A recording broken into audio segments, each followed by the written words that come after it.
Think about listing a used phone on a marketplace app. You type in the model and price, hit submit, and seconds later, someone miles away sees your post on their screen. That application is continuously pushing your inputs to a central database and retrieving them for other users. But a Java application cannot talk to a database out of the box. To make that connection possible, Java relies on a specific API, Java Database Connectivity, or JDBC. This flowchart illustrates the exact path JDBC takes to bridge that gap. The process starts at the top with your Java application, which communicates with the standard JDBC API. That API then passes your instructions down to the JDBC driver manager. Notice how the driver manager branches off into separate, specific JDBC drivers. The JDBC API is the generic Java code you write, but the driver is a vendor-specific translator. It converts your generic Java commands into the exact protocol required by Oracle, MySQL, or SQL Server.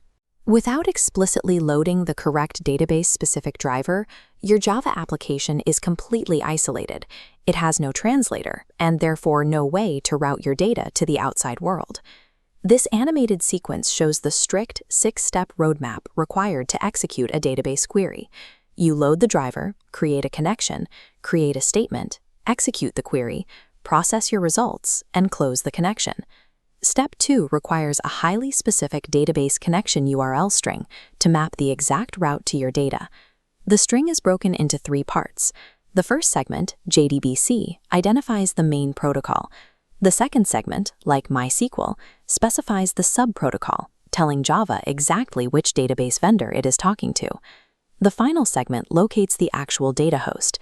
It provides the server address, the specific port number, and the exact name of the database schema you are targeting.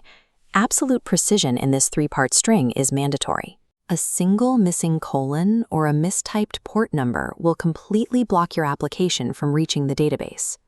Once the connection is secure, this diagram shows how we construct a statement object and use the execute query method to send a standard SQL select command to the database.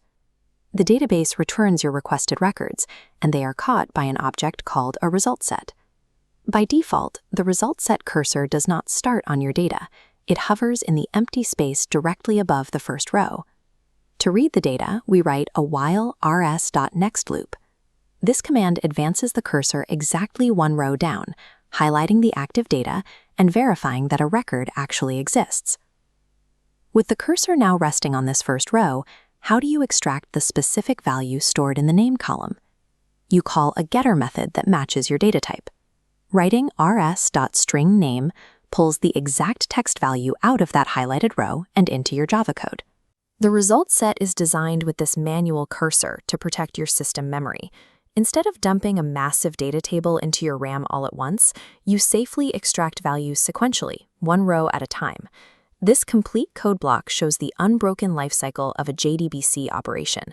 We declare our connection at the top, create the statement, execute the query, and use our while loop to extract the strings. But there is one final mandatory step. At the very bottom, you must explicitly call close on your connection to free up the network port and prevent resource leaks. This glossary shows the core objects you need to memorize. The driver manager finds the route, the connection holds it open, the statement sends your query, and the result set catches the data. In our next lesson, we will use this exact same architecture to go beyond reading data, applying it to create, update, and delete database records.